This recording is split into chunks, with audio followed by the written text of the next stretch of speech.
David Schuetz. I work for a company called Intrepidus Group. We do all kinds of web testing, mobile testing. I tend to focus, as you might guess, on iOS.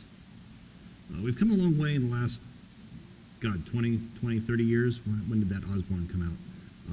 In mobile devices. And when each new generation of mobile devices comes out, you typically see an increased progression in adoption as people discover these devices and start using them. First, the geeks find them, then normal, everyday people find them, then normal people who happen to be management find them, and then worst possible scenario in the world, people who are your management find them, and they come to you and say, hey, is this safe? So hopefully, that's what we'll be able to answer today. And we'll talk about general security issues, some good, bad, and ugly aspects about keeping data safe on iOS.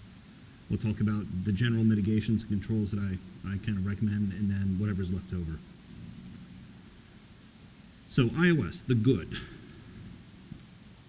Several good technologies in iOS on iPads and iPhones and iPod Touches and such. The first among them is the sandbox, and that's basically a kernel-level technical control. It's a mandatory access control system. It helps to isolate all the different programs and all their data from one another so that any one application cannot access another application's data. It's a little bit more restrictive and deeper into the guts of the system than a discretionary control system like Android uses. It's not quite a multi-level secure system like SE Linux, but it's very close. Another good technology that appeared in the iPhone 3GS and has been on every device since is full disk encryption. The devices use AES 256 to do some, I believe it's even hardware accelerated encryption of all the data on the actual flash devices. And the master keys, in fact all the keys on the device, are ultimately tied to specific IDs and information in the device that's actually impossible to extract. So in order to actually decrypt a disk that you've got on a device, you have to leave it on that disk. You can't just unsolder the flash chips from one device and put it onto another and try to read the data. All the various keys that you'll find and that we'll talk about throughout this talk, they're ultimately derived basically from the on-device key and then generally from the passcode as well, though it's a bit more complicated than exactly that. It's a big piece of eye candy if you want to see the full chart of how they all interact. Feature that came in, I believe it was iOS 4.0, is a data protection API, which is just a way that you can say when you're writing data out to disk, how you want that data stored. It provides an additional layer of encryption and protection on top of the default full disk encryption within the system. When you lock the device, the keys for those files are purged from memory. They don't exist in memory at all anywhere as soon as you lock the device, provided there's a passcode. But of course, you're going to have to decrypt those files later. You're going to have a key somewhere. So they store a copy of the keys encrypted in a new key bag, and then to decrypt that, you need the passcode. So there are multiple protections that you can apply to files. You can flag a file so that it's always encrypted as soon as you lock the device. You can flag files so that you can write to them as long as they're open. So if you're downloading a podcast or something like that and then you lock the device, it can continue to run in the background to write to that open file even though the device is locked. And then there's protect until unlock, which is as soon as you reboot the device, that data is locked. Once you've unlocked it once, then you're able to read it from then on. Similar protections apply to keychain entries. Yes? So if you don't have a passcode on your device, you would have no file encryption and no keychain encryption? Not as much. The keychain encryption keychain is difficult to get at anyway unless you're on a jailbroken device, which is not to say it's impossible, but yes, those additional protections are not present if there's no passcode on the device. That's why the number one rule always is put a passcode on it. And the files, they still have some encryption if there's no passcode? They have the full disk encryption, so you can't take it off and move it somewhere else. But they still have, if you can get into the file system remotely somehow, if you can jailbreak a device without knowing the passcode, well, if there's no passcode, you don't have to worry about jailbreaking it. You can just pull the data off anyway.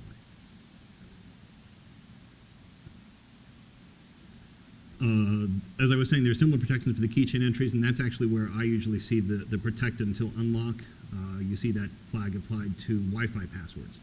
So when you reboot your phone at home, it can't connect to your home network because the password for your home network is protected in the keychain like that. As soon as you unlock it once, it connects, and then from that point on, it always has that access to that password. Another big control is the App Store itself. It's just basically a way that Apple, we all know about how Apple will screen their applications for compliance, both with their own policies and certain best practices, though it's kind of sketchy exactly how deep they go into there. Some things have slipped by, nothing truly dangerous that we know of. Of course, Charlie Miller did get something in there, but it was kind of a proof of concept. But this is a big protection, both the App Store but also the code signing itself, that keeps programs that are on the device from running unless they have been specifically signed by Apple. And then configuration profiles. They're a way that you can configure settings on the device sort of in a big file that sets it all simultaneously. You can restrict certain features like the camera or screenshots. You can provide a known good configuration so you don't have to manually configure every device in your enterprise one at a time and worry that this one got set properly and that one didn't get set properly because you fat fingered something. A good way to enforce your policies, strong passwords. It's still not quite perfect. There are several controls that aren't available through configuration profiles. Under certain circumstances, the user can also remove the profiles. And then, of course, managing it for the whole enterprise. How do you do that? I mean, configuration profiles are great, but if you still have to push a cart around your building and plug everybody's iPad in one at a time and load out a profile, that's still an unworkable solution for anything over 5 employees, probably. And that's where mobile device management comes in. MDM is a way to centrally manage all those profiles so that you can push them out to all the devices under your control simultaneously. You can install corporate apps, you can install App Store apps, you can remotely lock the devices, wipe the devices, etc. And MDM is a key part of maintaining these kinds of configurations for your devices. So those were the good. So what are some bad things that can be done with iOS? The user can still circumvent a lot of these policies. In general, an iOS device is still considered a personal device. Even if it doesn't belong to you, even if it belongs to your employer, it's still your device, and Apple's general philosophy still kind of gears everything towards that. So the user, even when they're enrolled in MDM and it's got all kinds of configuration profiles loaded, they can still say, I'm done with MDM, I'm just dropping out. But they have kind of a carrot and stick setup where that anything that was installed by the MDM system, so you enroll in MDM and it pushes out a profile that's got your corporate email. If you leave MDM, then all those profiles and applications that were installed by MDM get removed as well. So sure, I'm going to leave MDM, but now I've lost access to corporate email. So it's kind of the way that they keep you in. Now, if the applications that are installed don't always, if they're not flagged to remove the data when you come out, then somebody could possibly disenroll, do what they need to extract the data, re-enroll, etc. There's a program called Configurator application, which is beginning to change how some of this works, but, and I'll talk a little bit about that later, Configurator app really isn't geared towards management of devices in an enterprise so much as a small pool like in a classroom. There are also some sneaky tricks that you can do.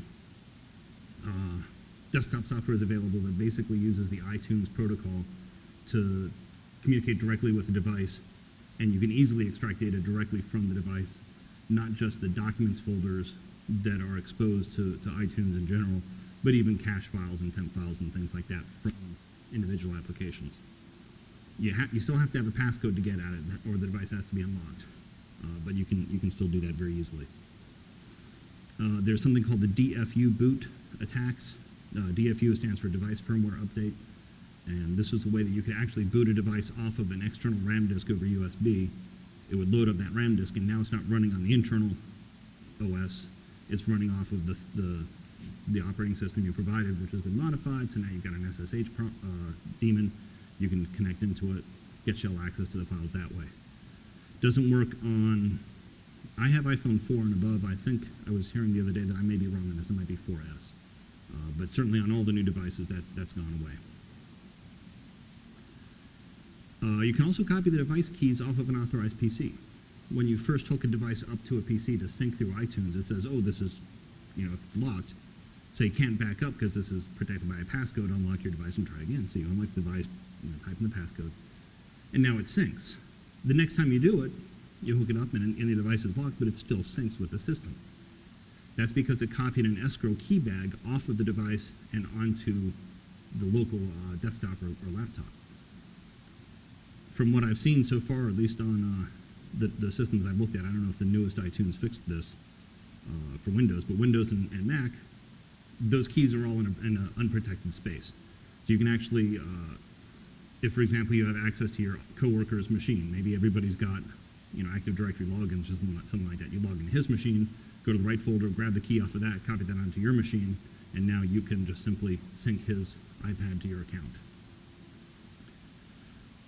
There are also some ways that you can potentially provide fake responses to the MDM server.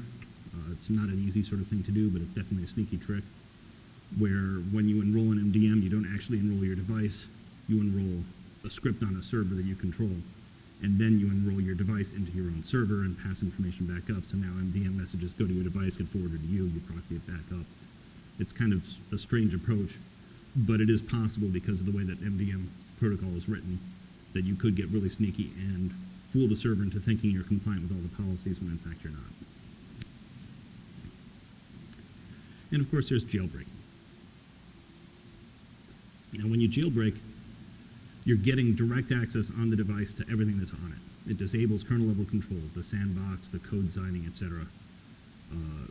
Which is great if you're a hacker and you want to get in and just play with things or understand things. It's great if you're somebody like me who tries to evaluate iOS applications.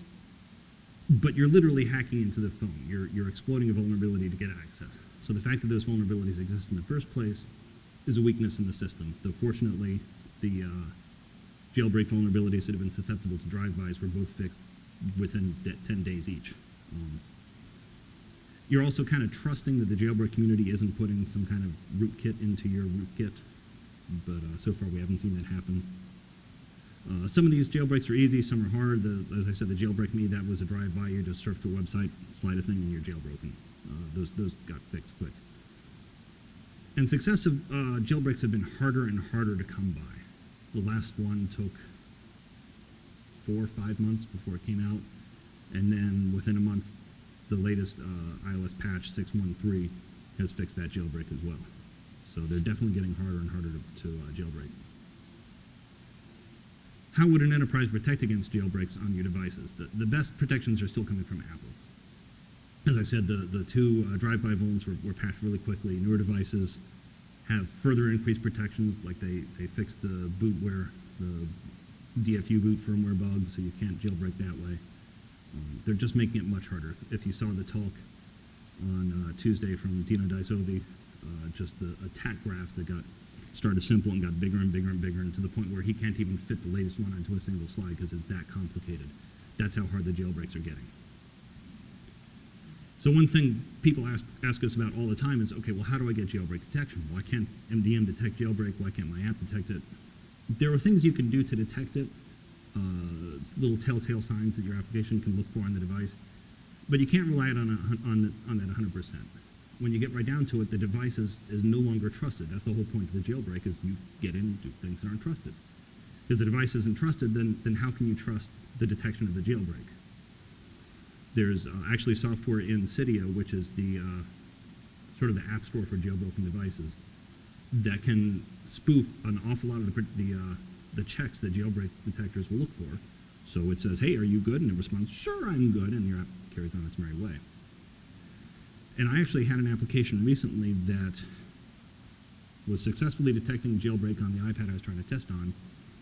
So I said, okay, I'll test it on my family iPad instead. And it thought that was jailbroken, and that iPad had never been jailbroken ever. So there you even had the reverse, where it thought it was seeing a jailbreak when in fact it wasn't. So it's there. I don't personally like it, but I also admit that I may be biased against it just because I use jailbreaks all the time for testing. Unintentional retention. There's actually a feature which is reasonably understood, reasonably well known, but kind of takes people by surprise. When you leave an application, it actually stores a copy of the screen contents to the device so that the next time you launch the app, it shows up that screen, it displays that screen to the user as it's paging the application back into memory, getting everything up to speed so it can run. It makes it look like it's launching faster, makes for a more seamless resumption of the application for the user. And the snapshots are now protected by the passcode. They're using that file protection complete, so as soon as you lock the device, the screenshots are encrypted. But if the device is unlocked, you can still easily extract those devices again with an app like Phone View and a USB connection. And if there's anything sensitive on those screens, then they can extract that. So if you're in a banking app and you've got your whole dashboard filled with sensitive banking information, and you leave the app and you just forget and leave the thing on your desk unlocked, somebody else can launch the app and they can't see anything because it's password protected, a password inside the application. If they hook it up to something like Phone View, they can just extract what the screen looked like when you lock the app, and there's all the information. And if you're going to obfuscate, you have to do it right. The example of a banking app that's just filled with a dashboard with information actually had an app that I tested that did something like this. They actually took the screen and just put a 95% black screen in front of it. It was just 5% transparent, but everything else was black. And so I pulled that up and I said, this is odd. I think I can see something there, but I'm not sure. So I pulled it up in preview. I'm playing with the levels buttons and stuff, and I noticed this auto levels button. So I touched that. And this isn't actually from the app. This is a slide from another presentation of mine. But I touched that magic button, and I could see everything just clear as day. And there's a little bit of a haze to it, but I could read every single thing on that slide. So they thought they were being clever. They thought they were obfuscating it. They weren't. If you're going to obfuscate it, just make it black, solid black, or a logo for your app or something like that. Yes?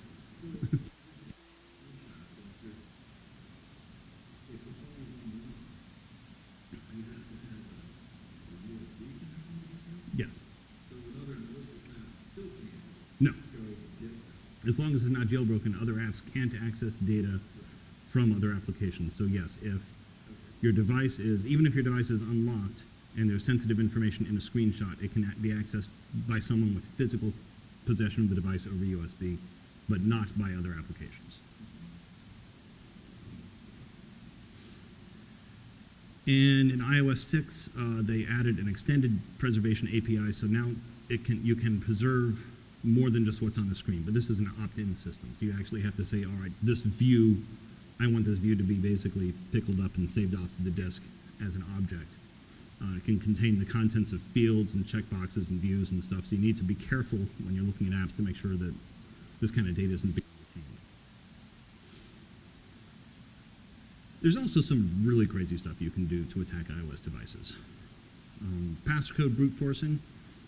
The way the passcodes are encrypted on the file systems, or on the iOS devices, it uses a key derivation function with a variable workload, so that on an iOS, on iPhone 3GS, it takes about 20 minutes or so to brute force a 4-digit number.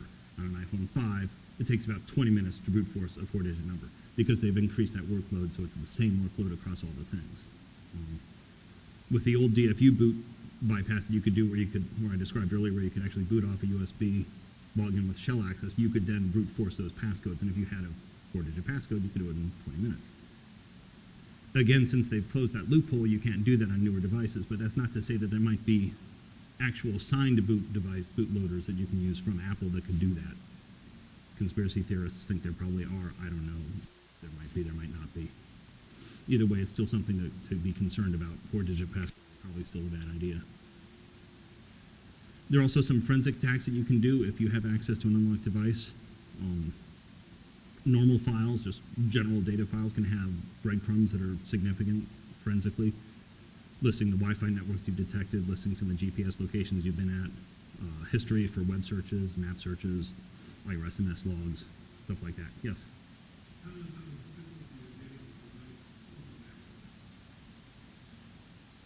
I haven't tried. I would imagine just simply, if you're jailbroken, I would imagine there's probably an easy way to do it. I haven't actually looked into that. The question was spoofing MAC addresses on the device. I'm not sure. Microphone probably didn't pick it up. But it's trivial. It is easy to do. Is it just as simple as ifconfig in a MAC address? Yes.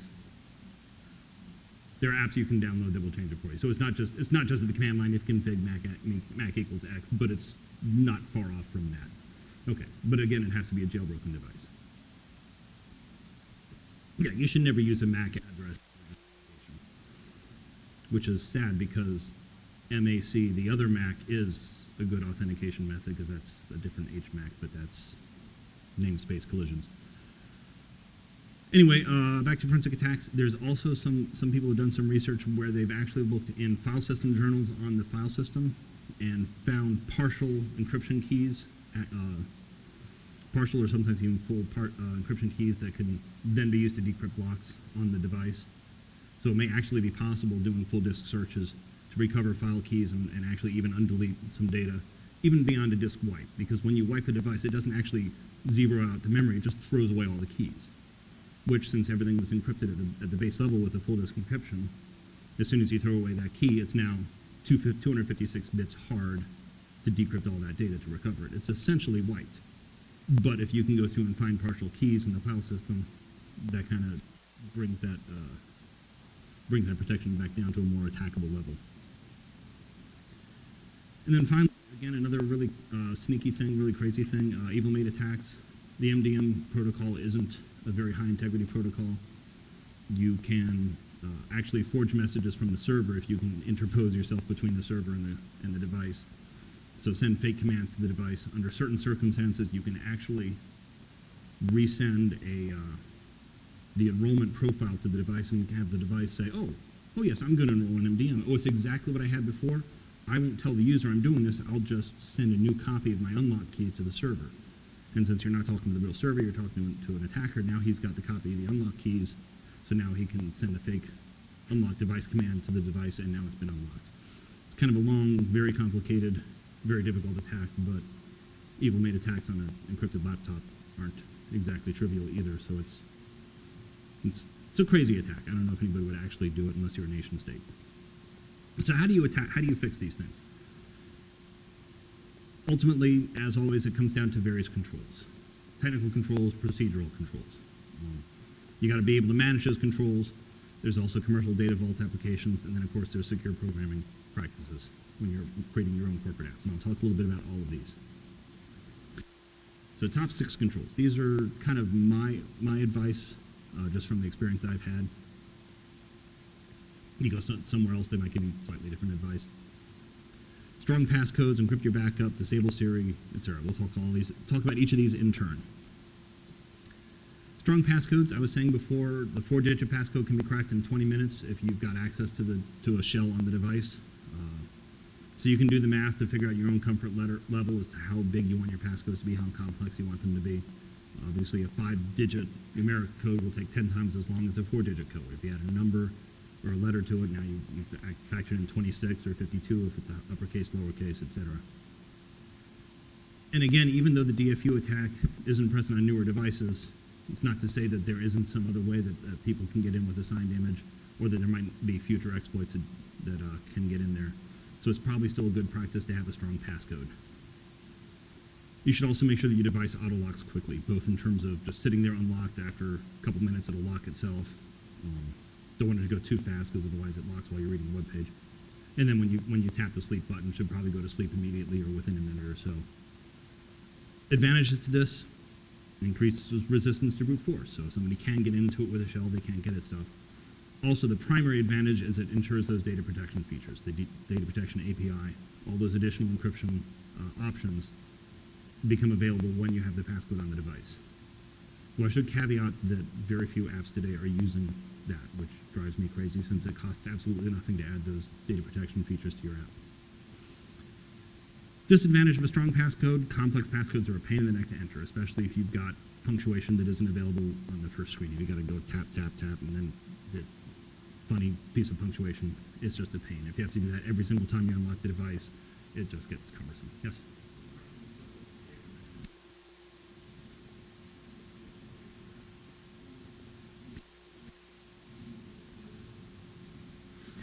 The question was when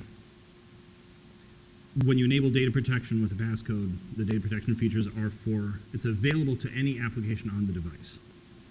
So the apps have to actually make use of that. They have to specifically add basically an attribute to the save command. So it costs nothing from a programming standpoint. It's literally just add file protection complete to the save call. The,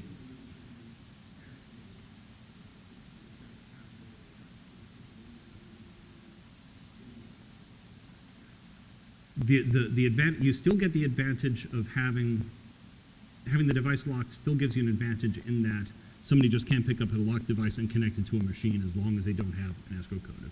If it's ever been synced to that machine, then they've got access to it. But yes, if somebody has access to a device and a locked device, and they can talk to data on the files through USB, then if the app doesn't add those data protection APIs, then yes, they don't get that additional encryption. Those will appear unencrypted to an application like PhoneView. The built-in Apple apps, I think it's still Mail is the only app that actually uses that. Some apps you can't realistically add that API to because, like for example, Contacts database has to remain unencrypted while the device is locked so that you can see who's calling you when some phone call comes in. Third-party apps, I see it now and then, but very rarely, unfortunately. Encrypted backups. There's a flag you can set when you back up your device to a desktop that says to back up encrypt the backup when you send it out. This gives you several advantages. If your desktop is compromised by malware, and who hasn't had that happen, then the data that's stored on there is still secure. It's still encrypted, and you actually require the device, the decryption of that actually has to happen on the device. You can't just simply decrypt it locally.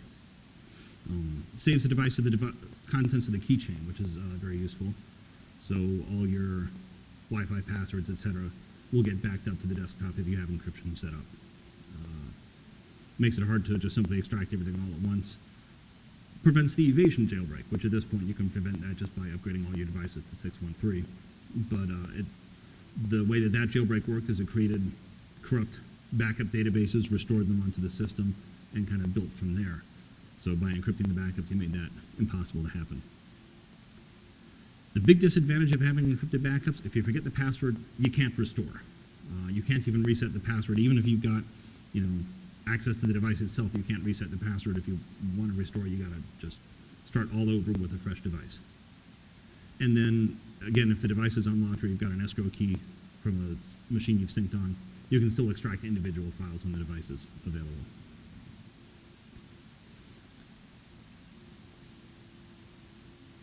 So Siri.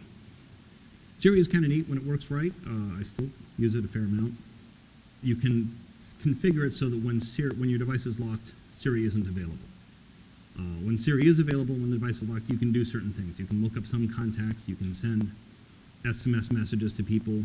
You can even post to Twitter and Facebook. There might be other ways that information can leak out of the system, just again through various things that are exposed through Siri today or in the future. So there's actually an advantage to disabling Siri when the device is locked. Disadvantage of this is you've got to unlock to do any of those things, which means that if you're driving your car, you can't just simply say, hey, tell my wife I'm on my way. You've actually got to stop at a stoplight, unlock the phone, and then do it. So it definitely reduces a lot of the usefulness. But it also means that if you leave your phone somewhere, somebody can just pick it up and say, I'm a jerk, and it gets texted out to the world. Or something more nefarious than that. So remote controls on the phones, with the Find My iPhone application, Find My Friends application, and mobile device management, you can perform some actions on the phone remotely. Some advantage of this, you can send a message to a device that's been locked, so it can actually pop up saying, hey, if you found this phone, please call such and such, and we'll get it back, and we'll give you a reward. You can geolocate the device using Find My iPhone. That's not a feature built into MDM, but you can figure out where it is on the map. You can remotely lock it, you can wipe it, etc. There are some limitations to this, however. The wipe message is not guaranteed and it's not acknowledged. So you send the wipe and it says, okay, I did that. Did it work? I don't know. When the device receives a wipe command from MDM, it just wipes itself. It doesn't even say, okay, great, I did it. It just wipes. And then, of course, a thief, if they are aware that you might wipe this, they remove the SIM, put it in a shielded bag, turn it off, whatever. Now the wipe message will never get to it anyway. So how useful that really is kind of up for debate. And of course, once it's been wiped, It's now no longer a member of your MDM system. It's no longer a member of Find My iPhone, so now you can't geolocate it or send messages. So it's kind of a last-ditch effort. All right, I'm done. I'm just going to wipe it.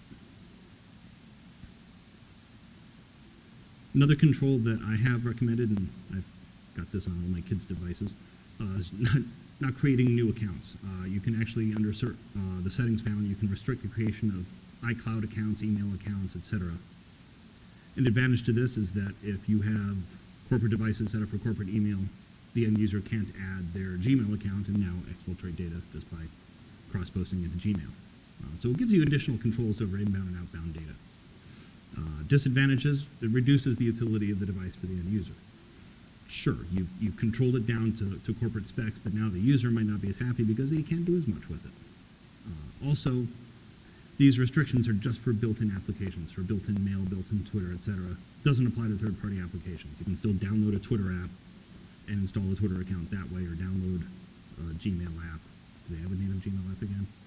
And add your credits to there. Finally, there's one that people don't really think about a lot, is Autojoin. There's actually you can actually have it configured to join networks that it knows automatically as soon as it sees them. And the best known example of this is actually ATT Wi-Fi. If you just take a phone out of the box, stock configuration, as soon as it finds a Wi-Fi access point that says ATT Wi-Fi, it connects to it right away. It even does that before you unlock it. So if you've got a phone that's just been rebooted, that's a way to get into it remotely, is to set up a Wi-Fi access point called ATT Wi-Fi, and the phone will connect to it. That's required for my evil maid attack. Ultimately, this gives an unnecessary attack surface. If you don't need it to connect to a network automatically, don't turn that on. An advantage of doing this, you have better awareness of what you're connecting to, and it removes that attack surface. Disadvantage, again, it's a reduction of device utility. And that's kind of a common theme across a lot of these controls, is it's a trade-off between being more secure and annoying your users.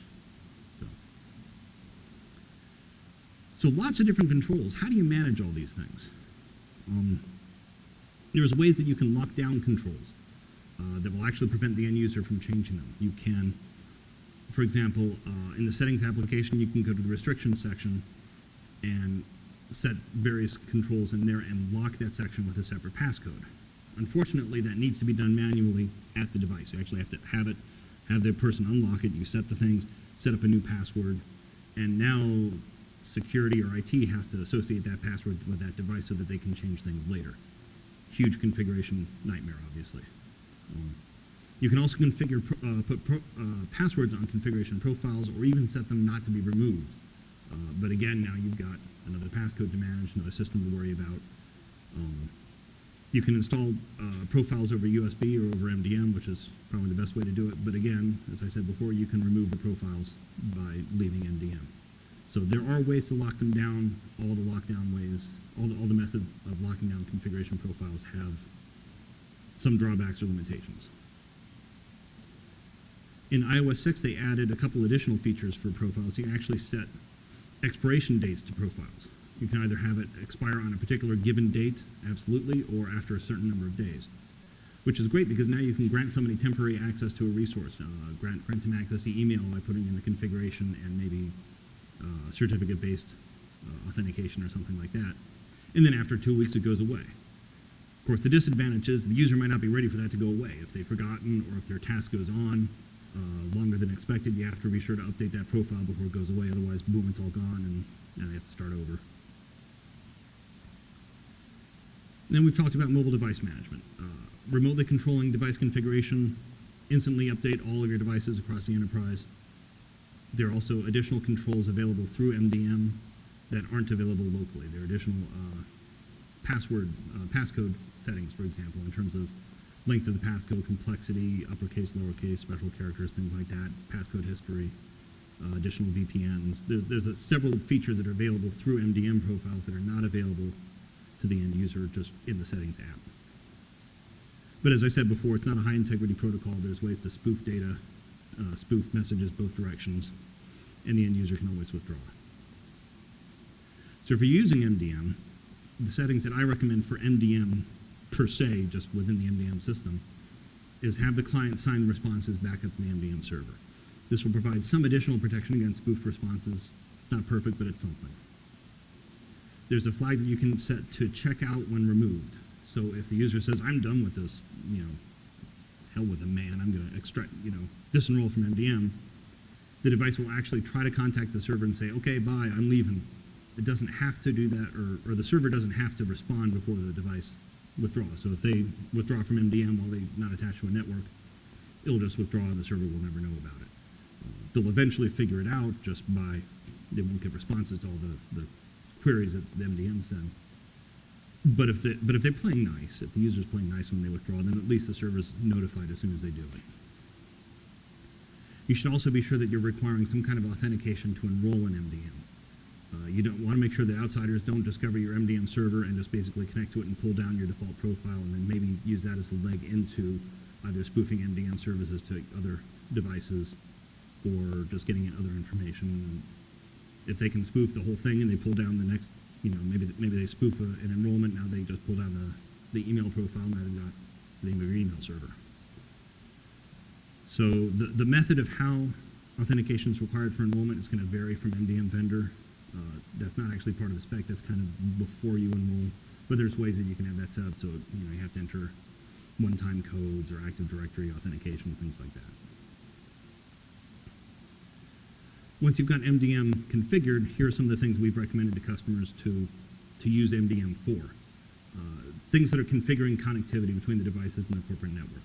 Wi-Fi settings, on-demand VPN, which apparently is changing now because of some lawsuit, patent nonsense.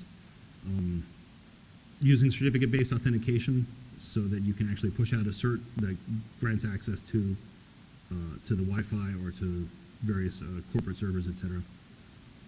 Set out controls for email, for contacts, all those different things. You can also have settings in there that prevent sending mail from other applications, so that an application, for example, that has an opportunity to forward this document to email, that will go away. They won't be allowed to actually send that from those apps. You can also configure it so that you can't move messages between accounts. So I can't just simply take a message out of my corporate email account and drag it into my Gmail account. Those are all controls that are only available through MDM, by the way. And then when you have all this set up properly, if you revoke the profile, then the user loses access to all those assets. Or if the user leaves MDM, again, they lose access to those assets. There's some other restrictions you can put in there. Don't let the user accept an untrusted certificate. Disable things like photo stream in iCloud, force encrypted backups. These are all things you should definitely consider using. I mentioned before the configurator app has something called Supervised mode. This is a way that makes devices less personal and more corporate. Before I said that Apple's philosophy has been, it's a personal device, it's yours. Configurator and supervised mode kind of moves away from that gradually. It's good for things like small pools of devices, like in a classroom setting, or loaner devices that you might hand out to people on travel, things like that. Some advantages of this is you have very strong controls over syncing and configuration. They can be set up so that they can only sync to the device that supervises them. No other device, it just won't work at all. Forces consistent baseline across all devices. You hook it up, it immediately wipes it and builds a new standardized baseline on the device. Add some additional controls. But some of these controls probably too strong for easy management, and to do application installs, they have to be part of the volume purchase program. You can't just simply push out an app and have the user enter their own iTunes passcode to get it, something, even if you've got a gift code. You actually need volume purchase program to send out apps that way. But there are a couple of nice things that supervised mode gets you. You can force a global HTTP proxy so that all apps that use the standard HTTP protocols available within the API go through their proxy. But if your app opens a direct socket and does everything itself, then it doesn't have that. You can also disable Game Center, iMessage, removing applications, installation of configuration profiles. You can also put on a kiosk mode where the device is locked to a specific app. That's great if you're a restaurant and you want people to use iPads for ordering. You can use configurator to re-baseline all the iPads, and it can only do this app and you can't break out of it. There are a few things you just simply can't do. Some things can only happen at local control, only through the settings app. disabling creation of new accounts only happens in the settings app, though you can at least control that with restrictions and lock it down. But again, anything under restrictions, now you've got that additional passcode to worry about. Picture frame mode is something I've mentioned to customers now and then, because when an iPad is locked, you can actually have it go into a picture frame mode and just displays pictures from the photo library. If you have a screenshot with sensitive information, sooner or later that might come by on the screensaver mode. So definitely recommend that people disable that. But if you have the user with a passcode, they can always re-enable it. You cannot force that at a corporate level. Same thing for disabling message replies when locked, so you can't just simply swipe across a device that's locked and respond to an SMS. The user can always re-enable that. And then there's some things that are not available at all. You can't disable the microphone. The microphone on the iPad, at least, is pretty good. I actually put on a voice recorder app, started recording, locked the device, closed the smart cover, set it on my desk, and I recorded a telephone conversation on speakerphone that was past a couple of cubes, through a doorway, and then around into an office. And it was very intelligible. So you could certainly start that recording, walk into a meeting, set your iPad down on the conference table. Nobody would ever know you've just recorded the entire meeting. You can't disable Wi-Fi or other networking. You can't completely disable social networking because, again, you can just install an app. You can't force membership in MDM because people can always leave MDM. Yes?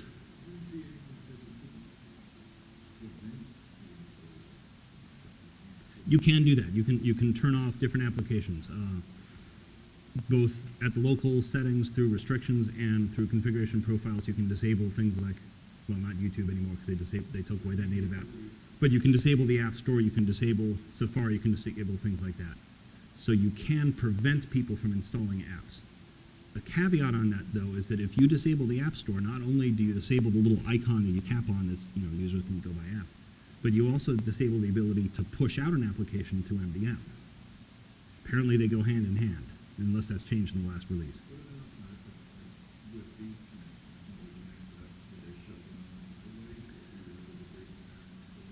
I know I've tested that, and I want to say that no. I want to say that even installing an application over USB is disabled if App Store is disabled. It's good and it's bad because, again, you're disabling it from the user, but now you're also making it very difficult for the administrator to legitimately install things. So they have to remove the protections, install the app, put it back on. So, we're running out of time. So data vaults. Some applications just say to hell with the bundled apps. Let's just put all the data in apps we trust.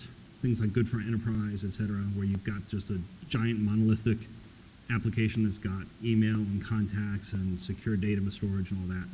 Gives you a high level of control, gives you strong assurances. A lot of times they'll have very strong integration with your email server, etc. Disadvantages of this approach: additional infrastructure, all the additional support cost.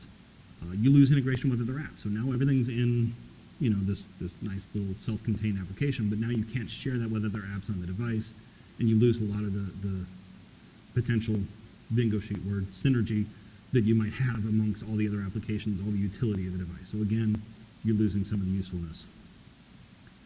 If you do want to look into an app that's got dedicated silos, dedicated data vaults, make sure it's got dedicated servers and encrypted networks, obviously, encrypted network connectivity.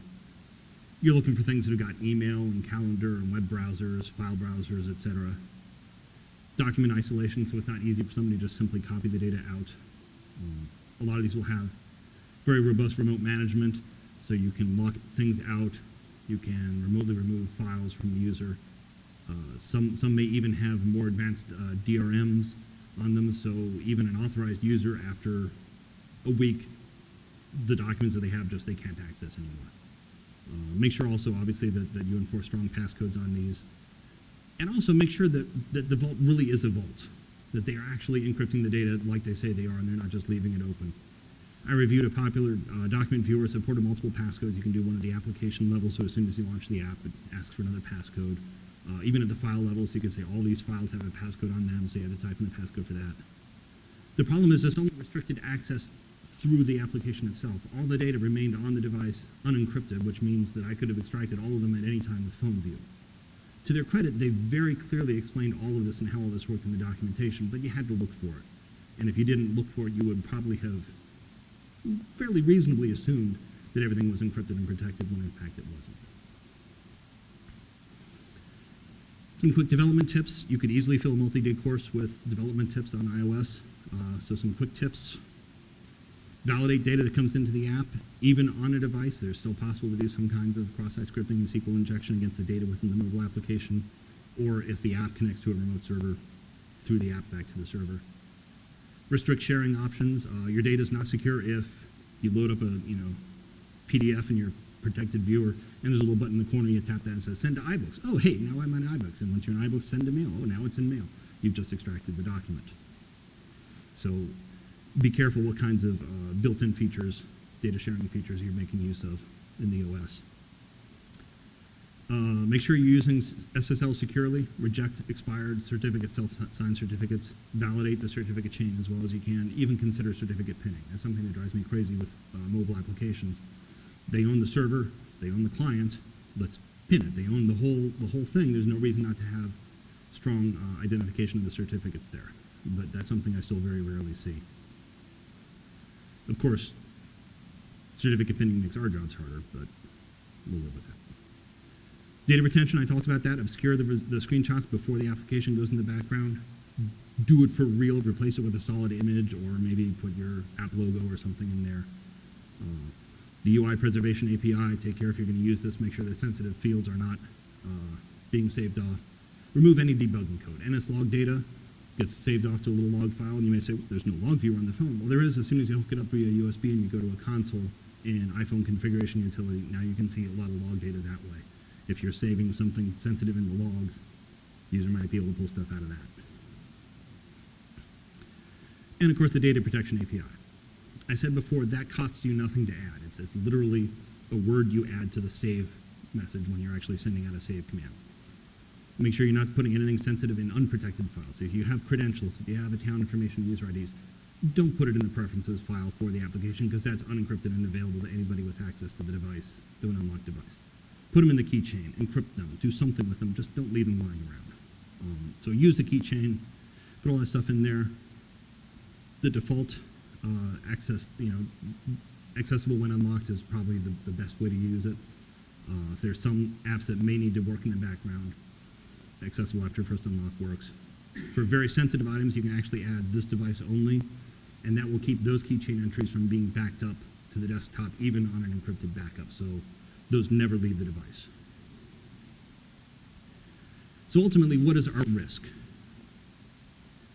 When you think about it, there's really four main threats to data on an iOS device. Users doing something stupid, either accidentally or on purpose, or the loss of device either accidentally or having the device or its data specifically targeted by an adversary.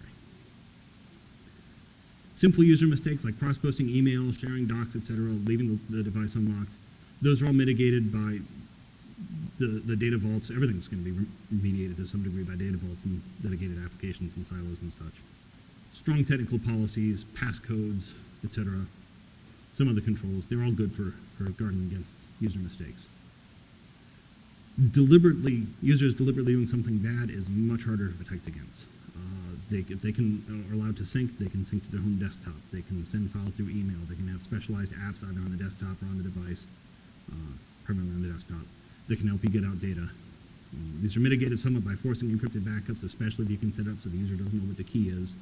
Maybe all your devices sync to a centralized kiosk in the enterprise, and they just go there once a week and hook up and back up.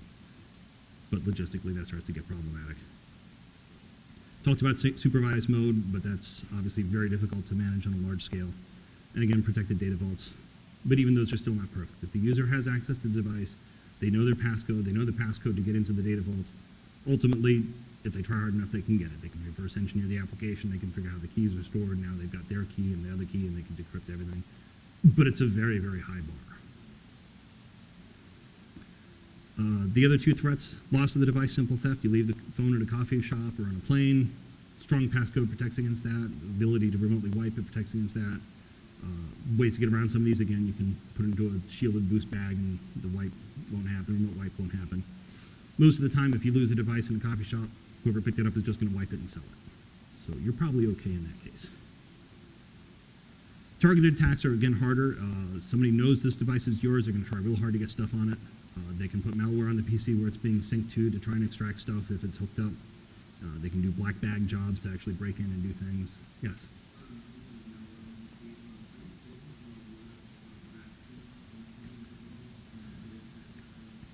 I don't get into the malware world and the incident response world, so I don't know if there is malware out there, remote access kits that will go after data on a connected device, but that would certainly be something I'd look at. If I've got a remote access on a machine and it sees a USB go active and, oh, look, there's an iPad on it, I should have a list of applications that you know, hit this app, hit this app, hit this app. Oh, look, I'll grab that data. It makes sense. I don't know if anybody's done that yet or not. Honestly, I'd be surprised if some of the more advanced folks have not done that. I'm sure they are. Mitigations, again, protect the data vaults, strong passcodes. Ultimately, just be careful what you're putting on there. Looking at this from use cases, general use, there's probably pretty low risk. If you're putting sensitive information on here, be careful, periodically review what you're using it for, what kind of apps you're putting on there, what kind of data you're using. If you're putting extremely sensitive information on there, use it sparingly. Consider wiping the device after each use. If you're going to travel to a risky location, bring a stripped down device. Get a brand new device right out of a box. Only put the data on it that you really need.